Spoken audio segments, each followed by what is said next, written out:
Si vous êtes nouveau sur la chaîne, n'oubliez pas de vous abonner et de liker la vidéo. On commence. Pas connu pour garder sa langue dans sa poche, Cédric Doumbé prend notamment un malin plaisir à attaquer Fernand Lopez à la moindre occasion.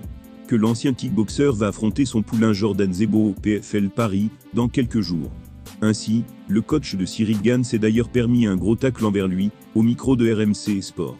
L'UFC Paris avait déjà été une excellente vitrine pour le MMA français début septembre, tous les athlètes tricolores ayant remporté leur combat. Mais la capitale n'en a pas fini avec les sports de combat. En effet, le 30 septembre, c'est le PFL qui va y poser ses valises. Parmi les principales affiches, on retrouve notamment l'opposition entre Cédric Doumbé et Jordan Zebo, protégé de Lopez à la MMA Factory.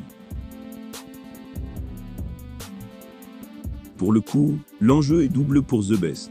D'une part, Doumbé va faire ses débuts tant attendus dans sa nouvelle ligue, lui qui revient d'une blessure au poignet. D'autre part, il va devoir justifier son trash-talking incessant envers son adversaire, mais aussi envers son coach. Ce dernier s'occupant également de Cyril Gane. Les deux hommes se sont d'ailleurs sérieusement écharpés lors du documentaire de RMC Sport, en amont du combat. Doumbé avait déclaré « J'aime pas la qualité de l'entraînement, j'aime pas la salle. » Mais le point culminant, c'est le coach Fernand Lopez. Fernand, quant à lui, a répondu « Dans cette salle, Cédric Doumbé est arrivé le même jour que Cyril Gane.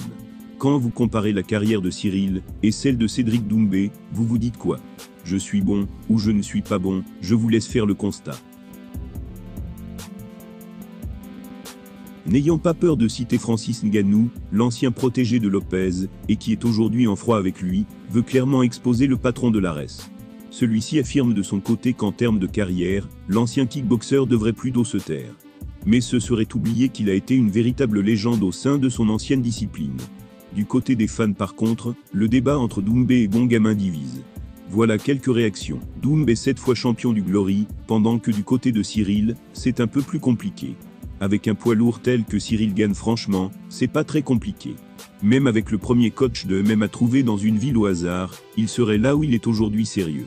Cédric Doumbé déteste ouvertement Fernand Lopez, et l'entraîneur de Cyril Gane n'hésite pas à répondre à la moindre provocation de l'ancien du Glory. Une chose est sûre, le combat entre Doumbé et Zebo lors du PFL Paris s'annonce des plus explosifs. Le perdant peut s'attendre à une véritable avalanche de critiques.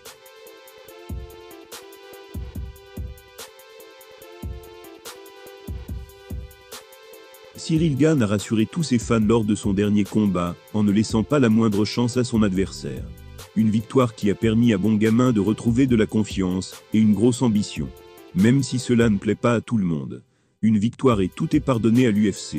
Au plus bas après sa contre-performance contre de jeunes jaunes en début d'année, Cyril Gane savait qu'il devait impressionner à Paris pour retrouver le crédit qu'il mérite.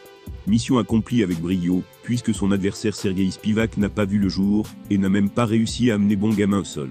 Ce qui est pourtant sa spécialité. Une question se pose désormais pour le Français, qui sera son prochain adversaire? Le talentueux Thomas Spinal, qui rêve en plus de l'affronter, ou le terrifiant Sergueï Pavlovich considéré comme le nouveau Francis Ngannou? Comme il l'a expliqué à Ariel Helwani, Cyril Gane ne veut ni l'un ni l'autre. Il veut simplement sa ceinture de champion. Voilà ce qu'il a déclaré. Beaucoup de gens parlent d'Aspinal, mais ça n'a pas de sens pour moi.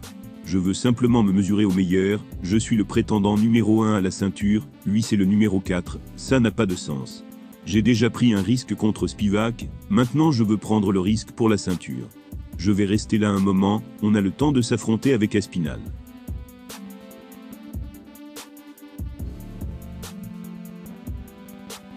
Cyril Gane a été clair, il refuse d'affronter un autre combattant moins bien classé que lui.